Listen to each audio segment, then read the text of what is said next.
We're back in 8.9 example 2, and really more of the same, except for this example what they're wanting us to do is approximate the answer, because we're not going to be able to get to an exact answer like we did in example 1. So I'm hoping that you really like the quadratic formula and like that strategy. Hope so. So let's go ahead and get example 2 started. Let me demonstrate. You will need your calculator. Have that handy. You won't need it this second, but you will eventually. So we have our trinomial all on the left side set equal to 0. That's perfect scenario. And now we can identify A is 1, B is -2, and C is -4. That's great. Okay? I would calculate my discriminant first. And so what that's going to look like, we're going to plug in -2 for B, and we're going to square that. -2 squared minus 4 times 1 times -4. Now, I am showing you how you should key it in. So use your parentheses and put -2 in parentheses and then square it, -4 times 1 times -4. And do you see you got the number 20? Okay, so that's great. We already know what the discriminant is. I can already tell because that number 20 is positive, I can go ahead and proceed because I can take the square root of 20. Okay, it's positive. I can do that. So let's practice our formula. -b plus or minus the square root of b squared minus 4ac over 2a. And we need to plug in some values. So the first thing we need to do is find the opposite of b. Well, b is -2, so I need the opposite of -2. That's +2, plus or minus. And then we already know what the discriminant is. That's 20 goes under the square root sign, and then we got to do 2a, 2 times 1, which is 2. Okay? Now you probably noticed that 20 is not a perfect square. I'm not going to be able to take the square root of 20 and get an integer answer. It's not possible. It's not a perfect square. So what we're going to do is we're going to estimate the answer. This is the exact answer here. Okay? And then this one is also an exact answer. Both of these are exact answers. So if you were working on a test and they didn't give you the decimal approximations, you would see something close to this.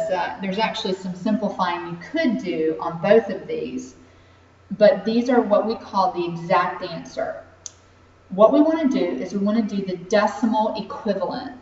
So this is what I need you to do. First thing, to get it started in your calculator, I want you to do 2 plus the square root of 20.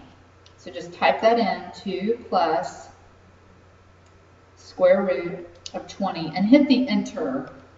And do you see a long decimal? I'll read mine to you. 6.472135955. And there's probably more than that behind it, okay? Now don't erase that number. Leave that decimal there. So we did that part first. There's your numerator. Now we want to divide by the denominator. So don't erase that number, just divide by 2. And you have another long answer, and I'll read mine to you. 3.236067977. I'll even write it for you. 3.236067977. Okay? Well, I don't want to see a decimal that long. So what I want you to do is I want you to go out to the third decimal place and round it to 2 decimal places. And so this answer is approximately 3.24.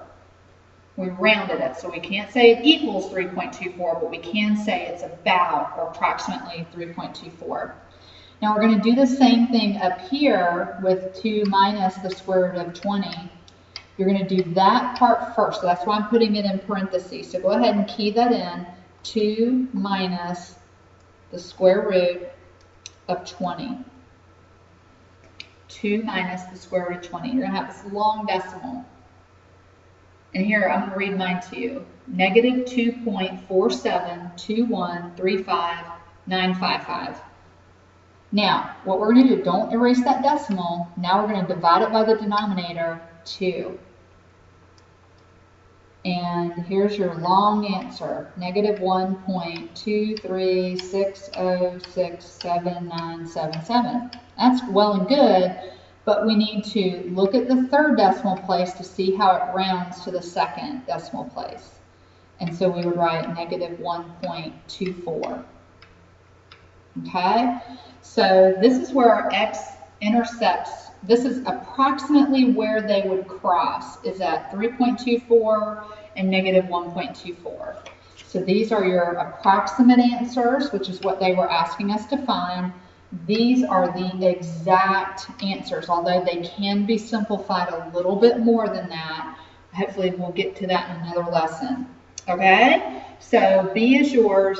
I need the approximate answers for this. I'll give 2 points if you can give me the approximate decimal equivalents for these answers, okay? Good luck. Bring your questions to class tomorrow.